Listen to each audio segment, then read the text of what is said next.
तो e conclave 2020 लगातार जारी है। आज ई कॉन्क्लेव का दूसरा दिन है और आज भी दिन भर हमसे तमाम दिग्गज जुड़ रहे हैं। बड़ी बड़ी हस्तियां तमाम लगातार जुड़ रही हैं जिनसे बातचीत होगी कोरोना के साथ और कोरोना के बाद हमारी दुनिया कैसी होगी। अभी मेरे साथ मौजूद हैं खेल जगत की एक बड़ी हस्ती पैरा एथलीट दीपा मलिक। दीपा मलिक के प्रोफाइल की बात करें तो फहरिस्त बहुत ही लंबी है, लेकिन थोड़ा सा अगर इनके बारे में बता दें आपको तो इनका नाम ग्लोबल स्तर पर तब चर्चा में आया जब उन्होंने 2016 में पैरालंपिक शॉटपुट में रजत पदक जीतकर इतिहास रचा। 30 की उम्र में 3 ट्यूमर सर्जरी और शारीरिक परेशानियों को झेलते हुए अपने पैरों पर कैसे खड़ा हुआ जाता है, ये दीपा मलिक से कोई सीखे। स्वागत है दीपा मलिक जी आपका हमारे ई कॉन्क्लेव में। और देखिए, ये तो कोरोना संकट काल में दुनिया इन तमाम चुनौतियों को झेल रही है और आपकी तो पर्सनालिटी वो है जिसने तमाम चुनौतियों से पार पाकर आज अपने आप में इतना बड़ा नाम आपने बनाया है कि देश भर का हर एक शख्स आपके बारे में बखूबी जानता है। तो पहले शुरुआत एक सकारात्मकता वाली चर्चा के साथ करते हैं। एक सकारात्मक मैसेज मैं चाहूंगी कि आप लोगों को दें कि जब मुश्किल घड़ी आए तो उस मुश्किल से निकलने का सबसे सॉलिड फॉर्मूला क्या है? देखिए, जब मुझसे दुनिया ये पूछती है कि आप व्हील चेयर पे बैठी हैं, कि आपकी तबीयत ठीक नहीं है, क्या हो गया, और मैं पलट के कहती हूँ कि मेरे को एक ही बीमारी है, खुश रहने की। तो प्लीज खुश रहिए, आनंद और संयम रखिए। दिस टू शैल पास, ये भी गुजर जाएगा। सब कुछ जो बदलाव आया है, जितना जल्दी हम उसको समझेंगे, जितना जल्दी हम उसको अपनाएंगे और अपने दूसरे तरीके खोजेंगे, ये अपने आप में जो आप ई कॉन्क्लेव कर रहे हैं ये भी उसी का एक एग्जाम्पल है कि कैसे हम अपने आप को अडेप्ट कर सकते हैं। तो जैसी परिस्थिति है उसके अनुसार अपनी मनस्थिति को जब आप अच्छा कर लेंगे तो कठिन नहीं लगेगा कुछ।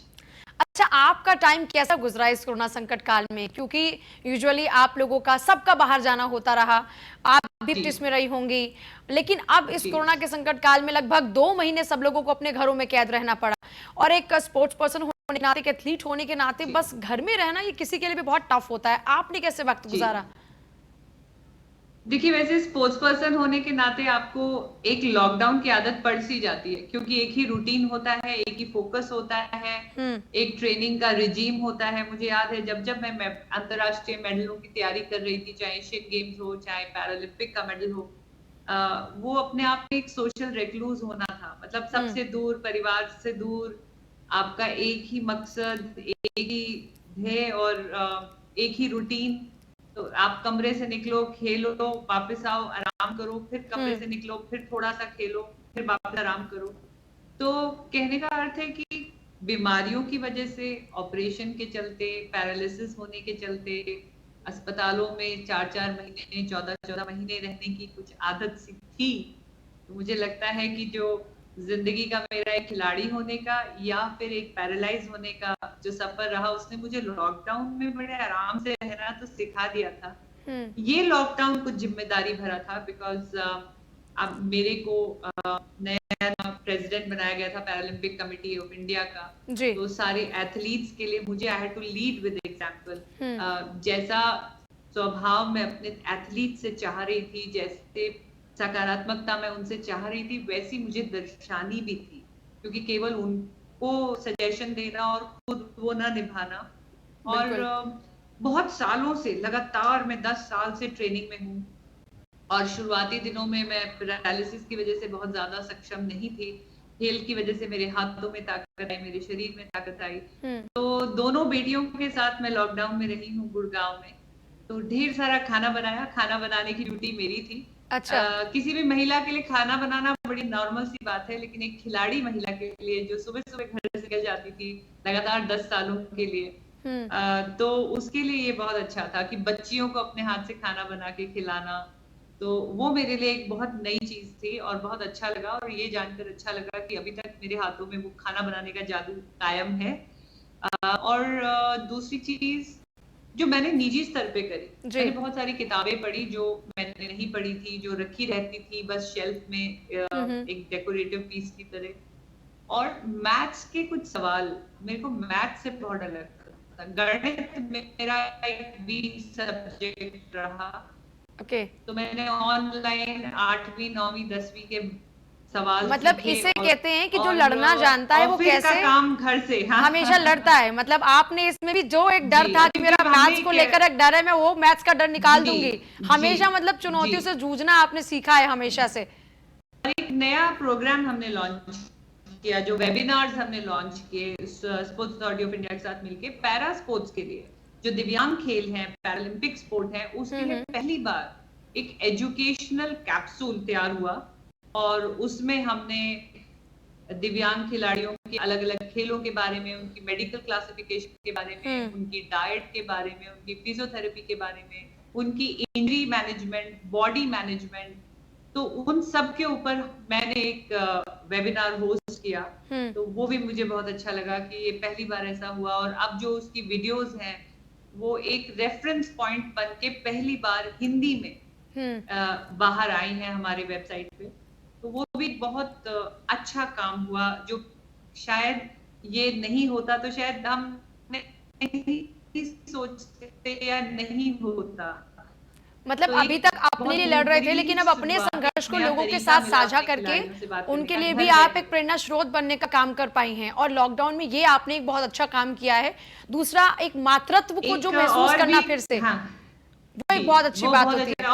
और बिटिया ने भी बहुत सिखाया मुझे। मेरी बड़ी बिटिया है, वो व्हीलिंग हैप्पीनेस नाम की एक संस्था चलाती हैं। है जी। तो उनके साथ भी काम करके बहुत मजा आया इस दौरान, क्योंकि उन्होंने एक हैप्पी जनता किचन शुरुआत करी। अच्छा। और अपने फाउंडेशन के तहत उन्होंने 3 अलग अलग शहरों में, जहाँ से ये डेली वेजर्स जो कामगारी लोग चले जा रहे थे, उनके लिए खाना प्रोवाइड कराया। तो सुबह सुबह हम लोग बैठ जाते थे ऐसे ही कैमरा ऑन करके, जो वॉलंटियर्स खाना बना रहे थे उनका सुपरविजन करना कि वो हाइजीन तरीके से कर रहे हैं कि नहीं, और उसका जो वितरण होता था उसको व्हाट्सएप वीडियोस में देखना। फिर वहीं के किसी सरकारी कर्मचारी से बात करना, क्या वाकई ये खाना सही तरीके से वितरित हुआ है सोशल डिस्टेंसिंग रखते हुए। और लगभग 60 परिवार हमने अडॉप्ट किए हैं, जिनको लॉकडाउन के तहत हम लोग राशन, मेडिसिन, डायपर्स, ऐसी चीजें प्रोवाइड करा रहे हैं। और ये 60 परिवार वो परिवार हैं कि जिनका एक मेंबर जरूर दिव्यांग है और वो अंडर प्रिविलेज्ड है। तो ऐसा कुछ अच्छा काम भी जो हमसे बन पड़ा।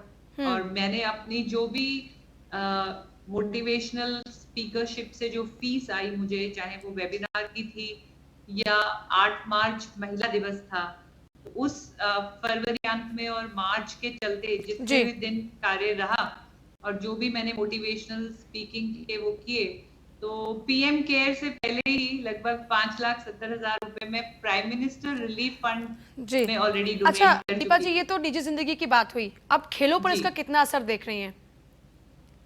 देखिए खेलों पे असर तो हुआ है। हम ये नहीं कह सकते कि खेलों पे असर नहीं हुआ है, लेकिन जो बात गौर करने की है कि वो जितना असर यहाँ के खिलाड़ियों पे हुआ है भारत के, उतना पूरे संसार के खिलाड़ियों में हुआ है। तो कोई इससे अछूता नहीं रहा है, जो ये एक बहुत यूनिक सिचुएशन है। तो अगर हम ये कहेंगे कि केवल हमारे साथ ही ये घटना घटी, तो ये गलत होगा। तो जितना इस दौर से, इस मुश्किल से हमारे खिलाड़ी निकल रहे हैं, पूरे जी। संसार के खिलाड़ी निकल रहे हैं। अच्छा, बस एक और जल्दी हाँ जल्दी से एक सवाल जी, मैं पूछना चाहूंगी मैं, जी क्योंकि वक्त कम है।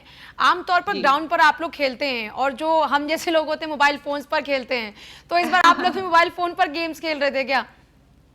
जी नहीं, मैं मोबाइल पे नहीं खेल सकती। अच्छा, बस मैं यही पूछ रही मैंने थी। घर में ही अपनी वर्जिश चालू रखी मैंने, और मेरी बेटियों ने भी मेरा साथ दिया। तो वो मेरी फिजियोथेरेपिस्ट भी रही, वो मेरी नर्स भी रही, वो मेरी सहायक भी रही, वो मेरी दोस्त भी रही। तो बहुत अच्छा वक्त निकल ही गया। और अब तो आज पहली बार, जी। क्योंकि अब sports authority of India and ministry of sports ने भी एसओपीज निकाल दी हैं। हमें बताया गया है किस तरीके से हम एक खुले प्रांगण में जाकर भी प्रैक्टिस कर सकते हैं। वो सारे रूल को ठीक। निभाते हुए आज मैं खुद भी ग्राउंड पर गई थी और अपनी प्रैक्टिस, अपनी वर्जिश कर आई। बहुत बहुत शुभकामनाएं आपको, ख्याल रखिए, स्वस्थ रहिए, देश का नाम यूं ही रोशन करते रहिए। बहुत बहुत शुक्रिया आपका वक्त देने के लिए। देखिए, इस ई कॉन्क्लेव के जरिए हमारी कोशिश, हम बार बार यही कह रहे हैं कि हमारी कोशिश यही है कि पॉजिटिविटी चारों तरफ होनी चाहिए, और दीपा जी भी यही कहा कि पॉजिटिविटी हो तो हर समस्या से पार पा जाएंगे। छोटा सा ब्रेक यहाँ पर ले रहे हैं, ब्रेक के उस पार भी ई कॉन्क्लेव लगातार जारी है।